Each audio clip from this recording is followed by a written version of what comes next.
That is the most viral pic. This beautiful pic మీరు dedicate చేస్తూ ఏదైనా ఒక డైలాగ్ కానీ ఒక పాట కానీ శోభితకి చెప్పాలి అని మా కోరిక. What you want to dedicate? ఒక లిరికల్ లైనా లేకపోతే ఒక డైలాగా? లేదా ఫోన్ చేయొచ్చు మీరు. ప్లీజ్ ప్లీజ్ ఫోన్ చేయరా, వైరల్ అవుతుంది ప్లీజ్, కంటెంట్ వైరల్ అవుతుంది ప్లీజ్.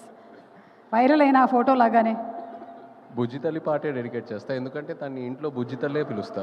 వావ్, చదువు కూడా చెప్పా మన సినిమాకు ముందే. అవునవును, నేను ఆశ్చర్యపోయానమాట. వీళ్ళ మ్యారేజ్ ఫంక్షన్కి వెళ్ళాను, అప్పుడు తను చెప్పింది మాట, యాక్చువల్గా నా పేరు బుజ్జి తల్లి, సరే సినిమా వరకు కోరుకున్నాను, పాట కూడా పాడేశారు అని. పాట వచ్చాక చాలా ఫీల్ అయింది. పాట కూడా వచ్చేస్తుందనా? అంటే షీ ఫీల్స్ అది తన సిగ్నేచర్ పేరు బుజ్జి తల్లి, నేను ఎలా సినిమాలో వాడేసుకున్నానని చాలా ఫీల్ అయింది. సరే ఇక్కడ ఒకసారి శోభిత గారిని చూస్తూ మీరు చెప్పేసేయండి. ఏం చెప్పంటారు? అదే బుజ్జి తల్లి. బుజ్జి తల్లి వచ్చేస్తున్నా కదే కథ, నవ్వుతుంది. నవ్వుతుంది. చూసారా, ఇంతకుముందు ఫోటోలో నవ్వులేదు, ఇప్పుడు మీరు చెప్పగానే నవ్వింది. థ్యాంక్ యూ సో మచ్ అండి.